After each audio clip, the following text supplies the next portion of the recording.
son patologías comunes. Nosotros en el hospital vemos una cada cierto número de años. De hecho, hay algunas que hemos visto una cada 10 años. Pero no está de más que las conozcan. Más van a ver ustedes probablemente a lo largo del tiempo inmunodeficiencias secundarias, no inmunodeficiencias primarias.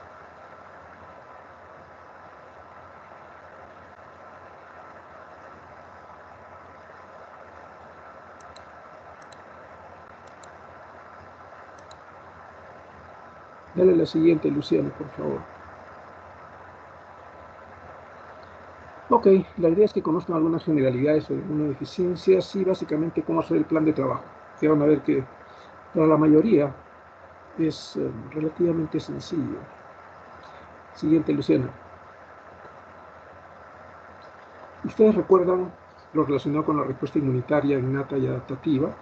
La innata, que es la más antigua, corresponde a todas las especies biológicas en general de vertebrados, que reconoce cualquier cosa que entre, ¿no? Una línea de defensa primaria, que es completamente inespecífica, estereotipada, siempre responde de la misma manera, no tiene memoria y no cambia en general. Todo lo que entra es recibido de la misma manera. Y los elementos que básicamente se encargan de ello son las células del sistema fagocítico, los neutrófilos, los macrófagos, el complemento, los linfocitos natural killer y las células presentadoras de antígenos, ¿no? La respuesta adaptativa es más sofisticada, definitivamente es entrenable, es una segunda respuesta mucho más efectiva y rápida que la innata en una segunda respuesta, porque en la primera la innata es rapidísima, la adaptativa no. Y uno de los hechos más importantes en relación con ella es que deja memoria inmunológica, ¿no? Se encarga básicamente de los mecanismos de tolerancia, de conocer lo propio y lo relacionado con la memoria inmunológica. Comprende la acción básicamente de linfocitos B y T.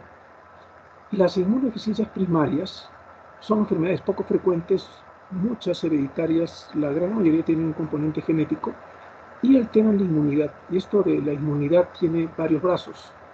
Va a predisponer no solo a infecciones, sino además a todo lo que tiene que ver con respuesta inmunológica. Alergias, procesos autoinmunitarios y cáncer. Siguiente, Luciana, please.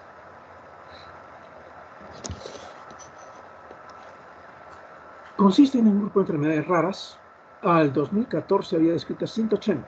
Al 2019, 350 tipos de inmunodeficiencias primarias de origen básicamente genético, con cientos de genes involucrados identificados. Hay inmunodeficiencias primarias que son con un trasfondo genético, se pueden presentar en diferentes momentos de la vida, mientras que las secundarias se dan en individuos sanos, que por algún motivo puede ser un problema linfoproliferativo, puede ser quimioterapia, puede ser algún factor que interfiera con la respuesta inmune normal, tienen un problema en su inmunidad y se comportan en muchos casos como inmunodeficiencias primarias. Ustedes eventualmente van a ver más problemas de inmunodeficiencias secundarias. Antes, hasta hace unos 30 años, cuando los problemas de desnutrición severa, tipo marasmo-kwashiorkor, eran recontra frecuentes, se podía ver definitivamente casos de inmunodeficiencias secundarias muy frecuentemente. Tal vez lo que más podrían ver ahora serían los relacionados con niños prematuros, que van a tener problemas inmunitarios relacionados con su prematurez, pero no por un problema genético primario, ¿no? Dentro de los más comunes, la más común dentro de las inmunodeficiencias primarias sea probablemente el déficit de IgA, que se da en 1 de cada 500 individuos. El 80% de estas inmunodeficiencias relacionadas con IgA son asintomáticas. Y el 20% restante van a estar asociados probablemente con una inmunodeficiencia primaria, la más común de las asociadas con anticuerpos, la inmunodeficiencia variable común, que ahora vamos a hablar un poquito más de ella. Dentro de las graves, la inmunodeficiencia combinada severa se da en una proporción de 1 cada 200.000 recién nacidos vivos. Eso quiere decir que aquí en Arequipa deberíamos ver, en el Hospital General nacen, 10.000 niños mensuales. Eso quiere decir que 10.000 niños, no, mensuales anuales. Eso quiere decir que si sumamos todos los hospitales de Arequipa, centros, ¿cuántos nos eran? 30.000, 40.000. Quiere decir que podríamos ver un niño cada 5 años con inmunodeficiencia combinada severa. Se asocian fenómenos inmunitarios aproximadamente 25% de niños con inmunodeficiencias primarias y van a contribuir a la diversidad fenotípica, a la forma de expresarse, la penetrancia de la enfermedad, la variabilidad de su expresión, que puede ser muy amplia, las interacciones gen-ambiente. Aunque, de todas maneras, la manifestación principal de todas ellas van a ser las infecciones. Fenómenos autoinmunitarios, alergias, linfoproliferación, neoplasias. Todo ello se asocia con problemas de inmunodepresión. La siguiente, Luciana, por favor.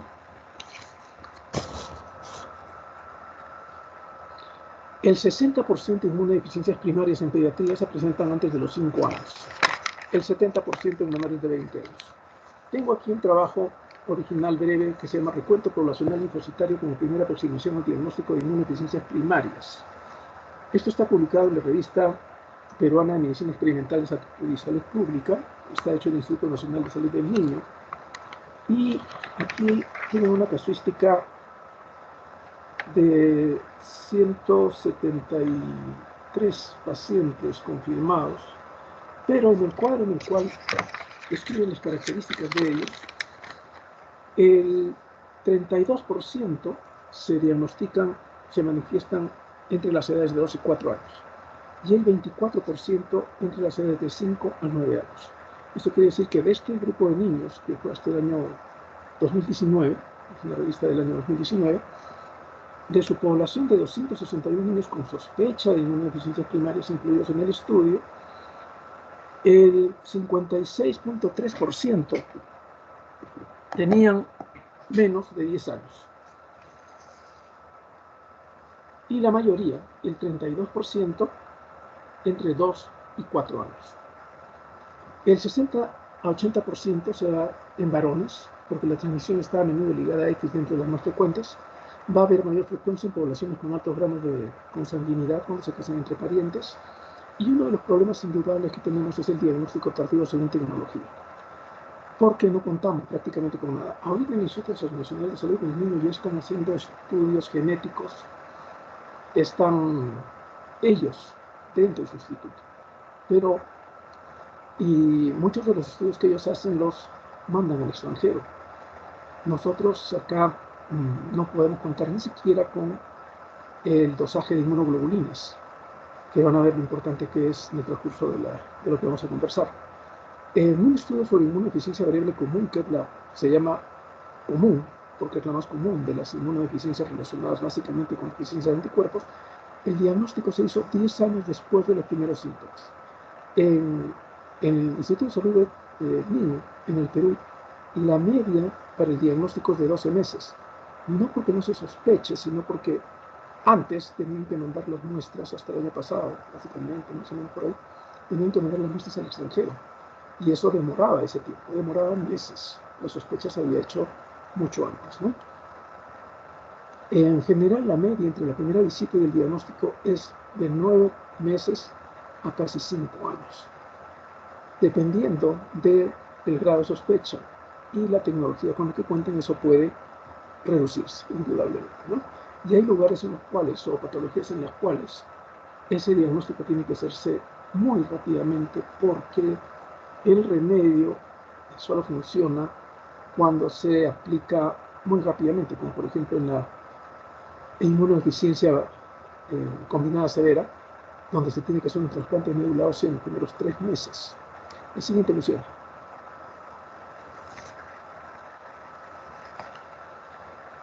La presentación en general se da con infecciones. Estas van a ser más frecuentes. De hecho, la recurrencia de ellos, la mayor duración, la mayor gravedad, la mala evolución es lo que va a hacer que uno sospeche que un niño tiene un problema inmunitario. Lo normal es que los niños tengan infecciones que sean leves, de corta duración, y que sean controlados por sus propios mecanismos de defensa. Eso es como un entrenamiento para las defensas. La teoría de la higiene postula que no es bueno no tener infecciones, aunque no suena muy natural. Según la edad que ustedes van a tener, por ejemplo, en menores de 1 año, infecciones respiratorias comunes y corrientes tipo resfriado, un promedio de 6 con un máximo de 11. En niños de 1 a 2 años, parecido. En niños de 3 a 4, 5. En niños de 5 a 9, 5. Y en niños de 10 a 14, de 2 a 3. Conforme el niño va creciendo, ese número de infecciones van a ir disminuyendo. Es lo normal, es lo que uno debería esperar. Pero también debería esperar que sean leves, de corta duración y que sean controladas por el sistema inmunológico normal de un niño. En los niños que tienen inmunodeficiencias, todo esto no sucede. Esas infecciones van a irse fuera de los rangos superiores. En un niño de 3 a 4 años, lo máximo que debería tener de infecciones dentro de lo que es una exposición muy marcada, debería ser entre 10 y 11. En un niño que tiene un problema de este tipo, podría tener infecciones en ese rango, pues casi una vez por mes, pero se van a complicar todo el tiempo. Van a eventualmente necesitar hospitalizaciones porque no terminaron un resfriado, sino una neumonía. Van a necesitar medicamentos más potentes, se van a complicar con más frecuencia, van a dejar más secuelas. Los microorganismos no van a ser los habituales. Acá pueden comenzar, el VIH comienza, por ejemplo, es una inmunodeficiencia secundaria, comienza con gérmenes habituales, pero conforme la inmunodeficiencia se va haciendo más profunda, van a ser microorganismos de la propia flora, ¿no? Y que actúan ya como microorganismos oportunistas. Esto se va a asociar con otros fenómenos inflamatorios. Pueden en algunos casos alteraciones dermatológicas tipo eczema, problemas articulares, orientar a una sospecha de una inmunodeficiencia. Las citopenias, problemas vasculíticos, endocrinopatías como hipotiroidismo o hipoparatiroidismo, en el caso del síndrome de George, por ejemplo, también orientar en inmunodeficiencia. Los problemas de malignidad. Las inmunodeficiencias cursan con una mucha mayor frecuencia de problemas de malignidad. Y manifestaciones no inmunológicas, dismorfias, problemas dentarios, óseos, una mayor frecuencia de problemas cardíacos, alteraciones de desarrollo. Todas estas anomalías van a ser más frecuentes en niños con problemas con inmunodeficiencias primarias. Siguiente, Luciana.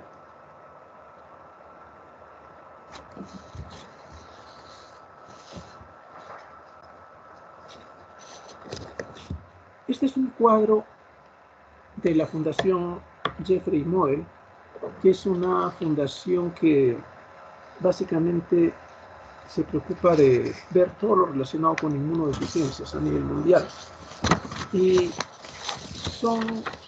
han puesto en ese cuadro los signos que deberían propiciar que uno sospeche que hay un problema de inmunodeficiencia de fondo, ¿no? Con 2 o más de estos hechos, ustedes deberían sospechar que puede haber una inmunodeficiencia primaria en la base del problema del niño.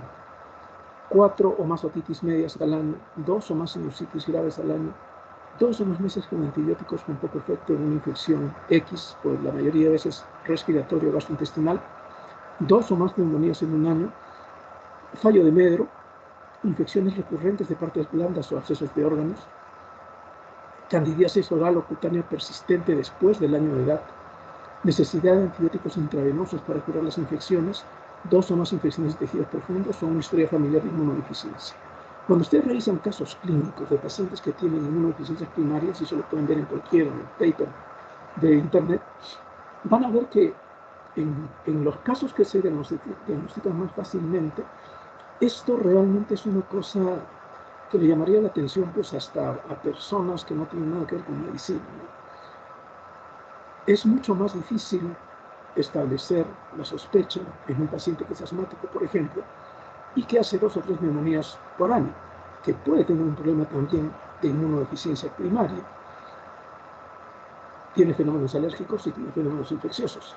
Pero lo que nos falta a veces es la prueba de laboratorio que nos permite confirmar una sospecha en relación con una IDP. La siguiente opción.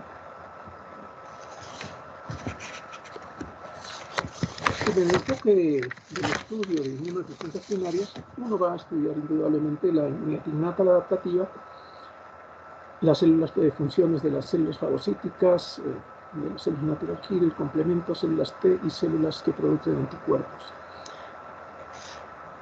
Si ustedes tuvieran que estudiar inmunodeficiencias o elementos inmunitarios, el 90% de las inmunodeficiencias primarias, hasta el 95% de ellas, se van a asociar con problemas de anticuerpos, inmunodeficiencias combinadas, defectos de los fagocitos y defectos del complemento. O sea, el 95% de las inmunodeficiencias primarias se van a asociar con problemas de esos 4 elementos de la respuesta inmunitaria. La siguiente ilusión.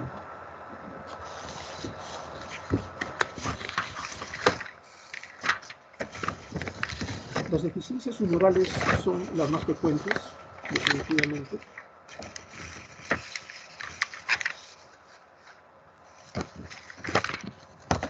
Las relacionadas con anticuerpos, recuerden que los linfocitos B se van a formar en la médula ósea, derivada de la bursa, los llaman B. El hábitat de los linfocitos en general es el tejido reticular endotelial, los ganglios y el tejido linfoide asociado a mucosas respiratoria y digestiva.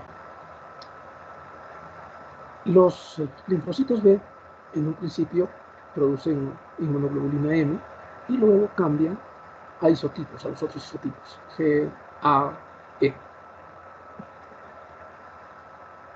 El 50-60% de inmunodeficiencias primarias van a ser deficiencias humorales. Los primeros 3 a 6 meses, por el pasaje transplacentario de anticuerpos maternos, no se manifiestan habitualmente.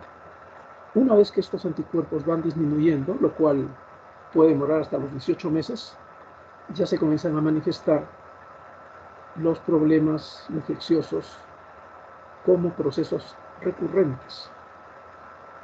Básicamente, problemas respiratorios, problemas digestivos y asociados más por gérmenes encapsulados tipo neumococo, estafilococo y Haemophilus influenza, y también meningococo, y por enterovirus. Dentro de las patologías más frecuentes producidas por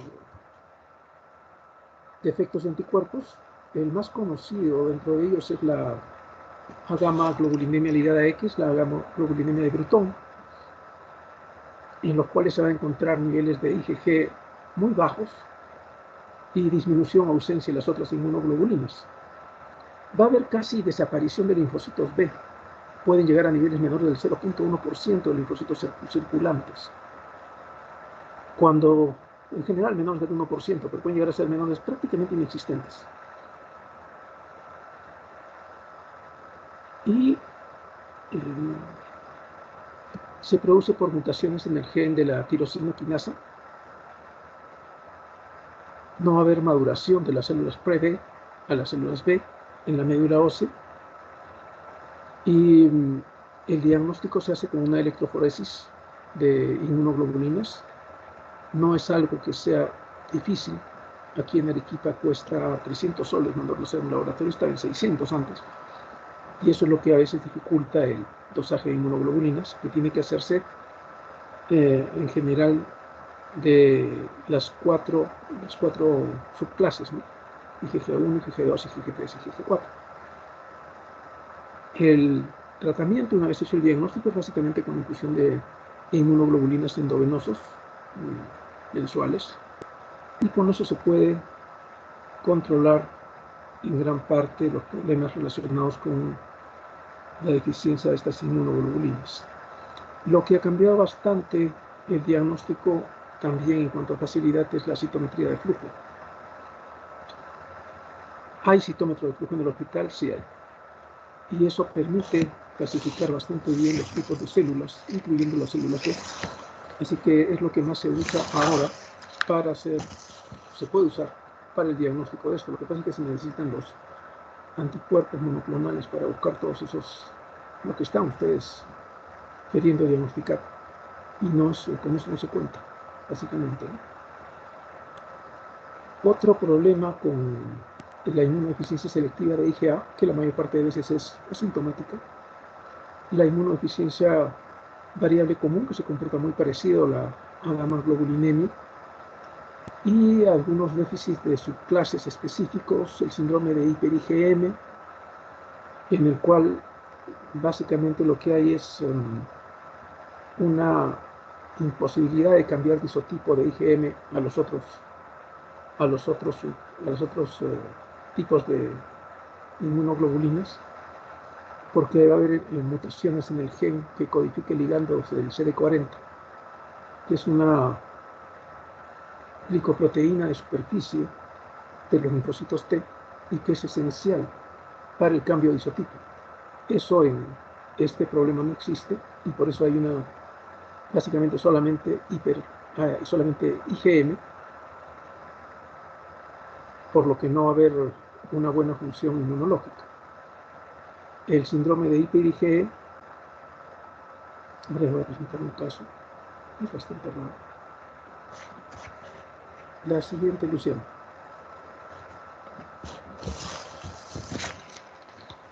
Eso que ven en la foto no es un caso nuestro.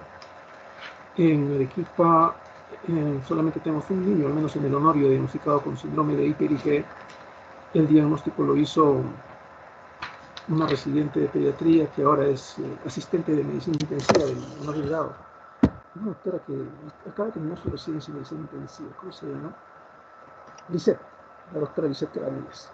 Ella hizo el diagnóstico de síndrome de hiper-IgE en un niño que llegó, una niña, si me quiero, que llegó, tenía historia de eczemas a repetición, que es lo que se grafica en esta foto, problemas cutáneos bastante severos. En este caso no se aprecia lo que habitualmente se describe en niños con síndrome de hiper-IgE, que es una inmunodeficiencia que se ve en un niño cada 500.000 o cada millón.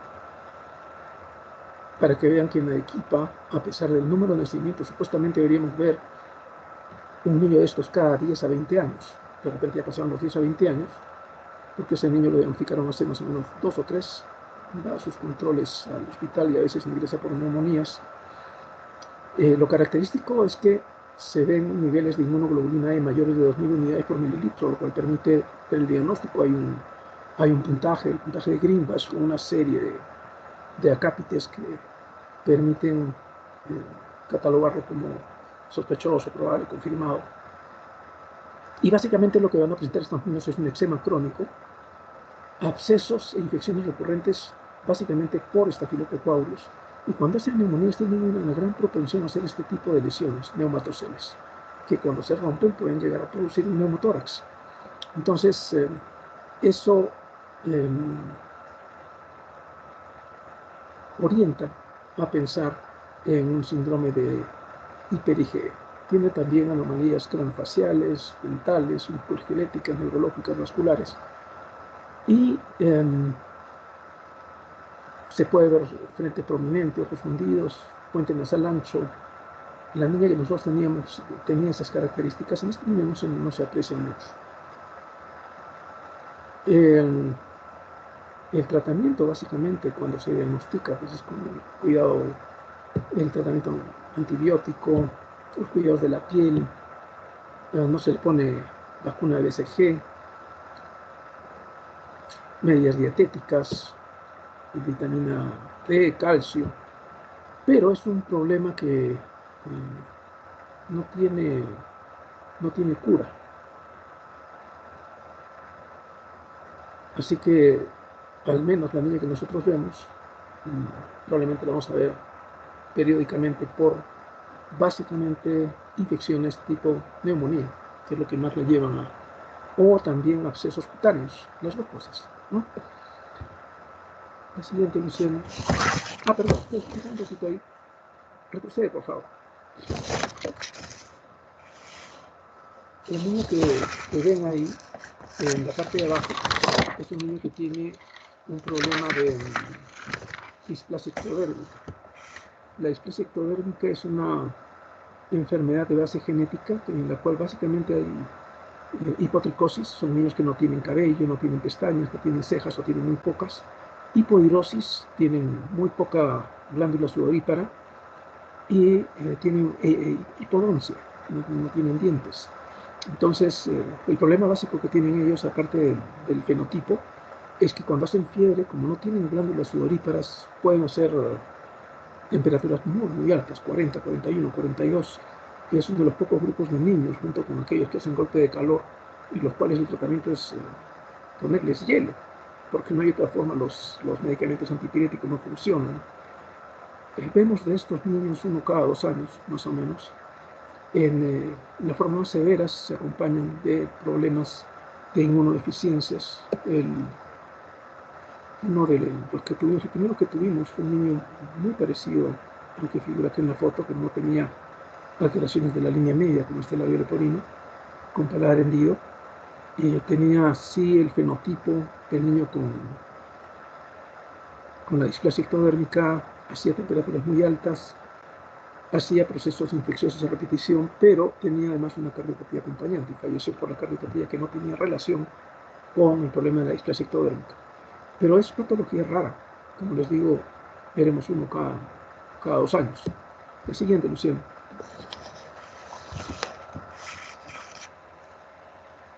En la inmunidad tumoral van a ustedes a... Lo que van a investigar en estos casos van a ser los niveles de inmunoglobulinas.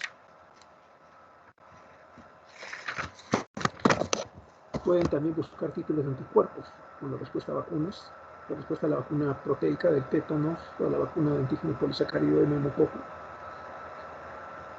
Si se tiene la disponibilidad de hacer subclases de IgG, pues junto con el contagio de células B, panel de células de memoria, sería lo ideal. Pero si tan solo consiguiéramos los niveles de inmunoglobulina con subclases de inmunoglobulina, sería, la verdad, probablemente suficiente o bastante. La siguiente, Luciano. Las inmunodeficiencias combinadas, antes se llamaban inmunodeficiencias celulares, constituyen el 15% de inmunodeficiencias primarias. Lo que tiene de particular es que son muy graves, muy graves. Se alteran en principio los linfocitos T, pero esto a su vez conlleva que se altere la producción de anticuerpos, ya que el linfocito T es necesario para activar el linfocito B. O sea que al final funciona como una inmunodeficiencia combinada de ambos brazos de la inmunidad. En ellos sí puede haber manifestaciones desde el nacimiento, con infecciones respiratorias, digestivas o sepsis, por bacterias, virus y gérmenes oportunistas, hongos, micobacterias. El tratamiento de ellos, su diagnóstico y tratamiento sí constituye una urgencia, tiene que hacerse muy rápido para darles alguna oportunidad de sobrevivencia. El ejemplo clásico es la inmunodeficiencia combinada severa, que es fatal si es que no se trata en el primer año, y ya da manifestaciones habitualmente desde muy temprana edad. La siguiente cuestión. El estudio inicial se hace con un hemograma donde pueden encontrar algún grado de citopenias, neutropenias, linfopenias.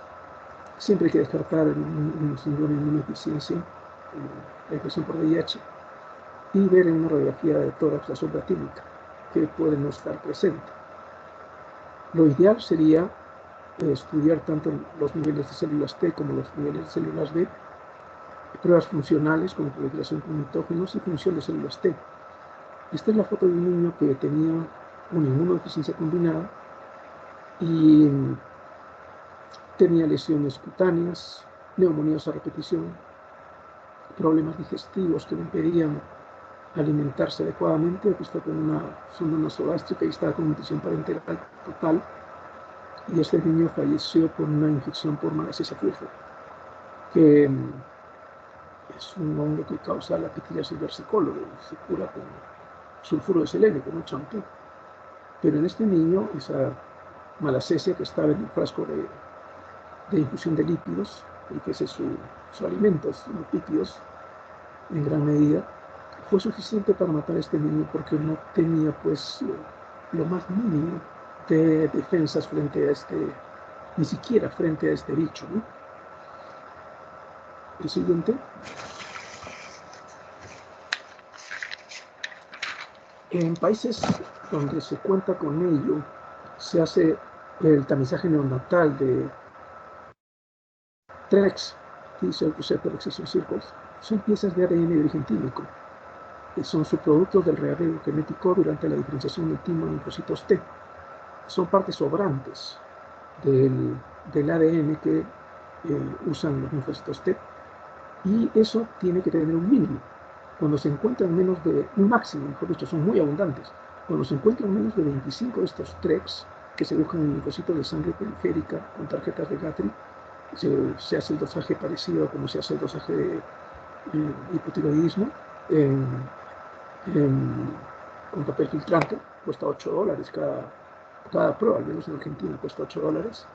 Se permite detectar en los niños con inmunodeficiencia combinada que van a ser tributarios de trasplante de médula ósea muy temprano. Si se hace antes de los 3 meses, tiene un porcentaje de sobrevida muy, muy alto. La siguiente, Luciano. Los déficits de complemento constituyen el 10% de las inmunodeficiencias primarias. El complemento tiene que ver con la actividad antiinfecciosa, antiinflamatoria, eliminación de inmunocomplejos y también con la quimiotaxis de células fagocíticas. Sus 3 vías, la clásica, la alternativa y la de las lectinas, pueden estar alteradas en un problema de inmunodeficiencia primaria y característicamente cursan con infecciones sinopulmonares o invasivas por gérmenes encapsulados, especialmente Neisseria. La Neisseria meningitis, por ejemplo, en otros lugares, antes, cuando había infecciones por meningococo, uno no pensaba necesariamente en estudiar inmunidad, pero ahora sí, cuando se tiene infecciones invasivas por Neisseria meningitis, una sepsis, una meningoencefalitis, está indicado estudiar el complemento. Antes básicamente se hacía cuando tenían meningitis a repetición, pero ahora puede hacerse desde el primer momento si se tienen infecciones por este germen. Y también los que tienen problemas de complemento pueden cursar con enfermedades autoinmunitarias, por ejemplo, el lupus eritematoso. La siguiente ilusión. Lo que se va a buscar es el complemento hemolítico 50, que mide la función de la vía clásica, y el componente C3, que mide el componente común a las 3 vías, y si se puede, por los 9 componentes del complemento. Esta es la foto de un niño con una sepsis por meningococo. El síndrome purpúrico por antonomasia, dentro de lo que es infecciones severas, lo da el meningococo, que es este tipo de infección con microtrombosis, afectación, una afectación purpúrica muy, muy evidente, muy clara, bastante es fácil de sospechar cuando hay un niño con este problema, y en estos casos hay que descartar un problema de complemento. La siguiente, Luciano. Dentro de los efectos de inmunidad innata de los fagocitos, que pueden debutar a cualquier edad, la siguiente, los problemas relacionados con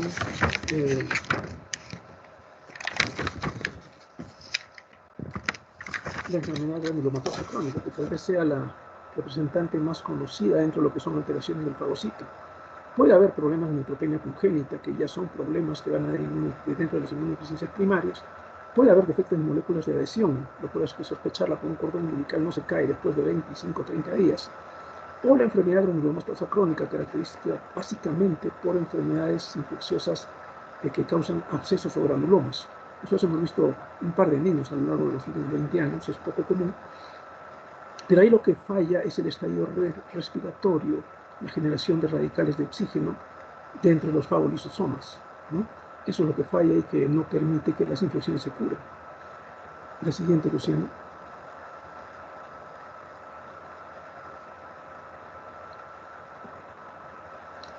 Los tests ahora con citometría de flujo, básicamente se puede hacer la oxidación de hidroxapamina. Yo les sugeriría que entraran a ver lo que es la citometría de flujo y sus aplicaciones para que vean la utilidad de esto. Hay un video de inmunodeficiencias primarias del doctor Pablo Javier Patiño, que está en internet, alojaría platino en inmunodeficiencias primarias, defectos congénitos del sistema inmune, análisis clínico de laboratorio, en donde pueden ver de una manera muy gráfica todas las aplicaciones de la citometría de flujo para todo esto. La siguiente, Luciana. Síndromes asociados con inmunodeficiencias, el síndrome de Wiskott-Aldrich, en donde hay trombocitopenia congénita, eczema, infusiones recurrentes, hemos visto uno en 20 años. El síndrome de George, donde va a haber problemas cardíacos, va a haber hipoparatiroidismo con hipocalcemia, puede haber hipoplasia de timo, va a haber problemas relacionados con inmunidad celular y por tanto también en la inmunidad tumoral. Tienen características fenotípicas, sobre todo el de George, con implantación baja de oreja, filtro en corto, telecanto, confusiones palpables cortas, que van a permitir sospechar el diagnóstico. La siguiente. Dentro de los síndromes que son rarísimos. Esta es una lista de problemas de inmunodeficiencias secundarias, en lo que ustedes van a ver más frecuentemente asociados con premadurez, con problemas nutricionales, con problemas leucémicos, inmunoproliferativos, por ejemplo, y que van a ser los más frecuentes. La siguiente.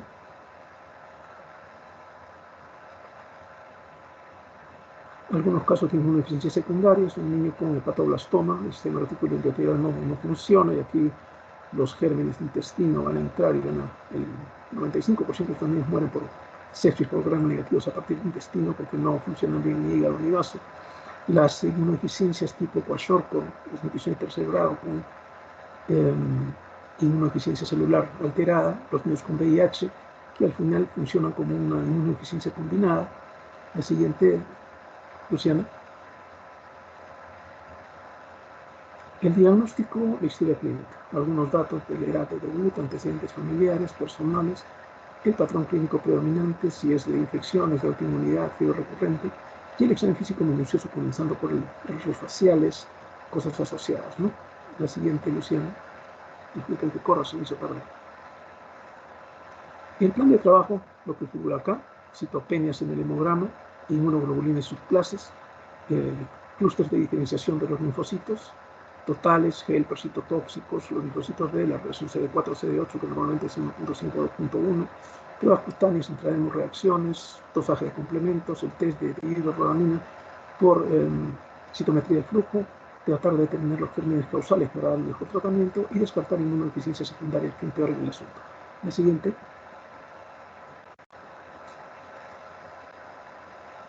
El tratamiento habitualmente se necesitan terapias más prolongadas en aquellos con problemas de inmunoglobulinas con inmunoglobulinas periódicas. En algunos casos de inmunodeficiencia combinada severa, el 15% de ellos, donde el problema es la falta de adenosíndeaminasa, ya se hace la administración de esta enzima. Profilaxia antibiótica en muchos casos.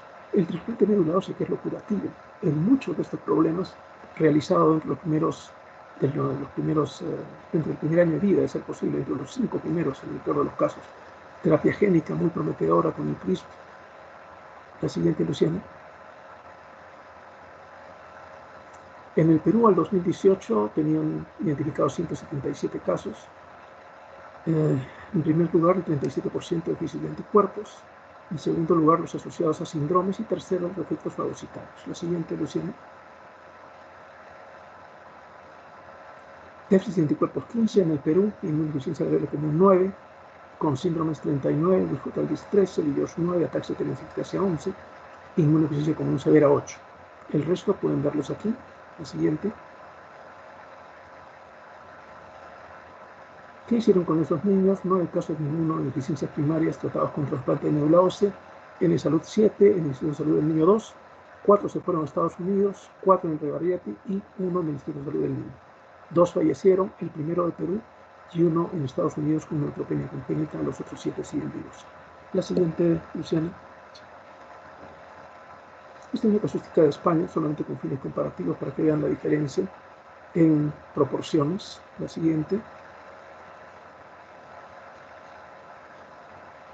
Las conclusiones, que las inmunodeficiencias generales son raras, el 50% van a ser déficit de inmunoglobulinas, por tanto, probablemente con un hemograma y un dosaje de inmunoglobulinas van a poder diagnosticarlas. Pueden ser emergencias, el cuadro clínico y el plan de trabajo, la terapia curativa es el trasplante de médula ósea, con un cada vez más importante rol de terapia genética. Y el Perú trabaja con la Sociedad Peruana de Inmunología y la Asociación Latinoamericana de Inmunodeficiencias Primarias. La siguiente, Luciana. La bibliografía. Este artículo es bastante interesante, es bastante bonito, tal vez el más completo. El último, la siguiente, Luciana. Ya están ustedes. Bueno, me pasé 2 minutos. El siguiente doctor ya está, le voy a causar problemas. Las preguntas que puedan hacer, las podemos hacer en las prácticas. Disculpen la demora. Si no hubiera sido por que no pude meter la clase, hubiéramos terminado a tiempo. Lo lamento.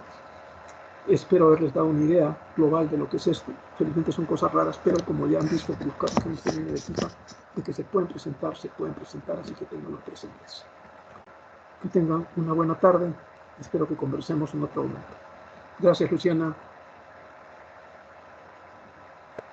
Usted, doctor, Muchas gracias. gracias. Chao, Hasta chao. luego, gracias, doctor.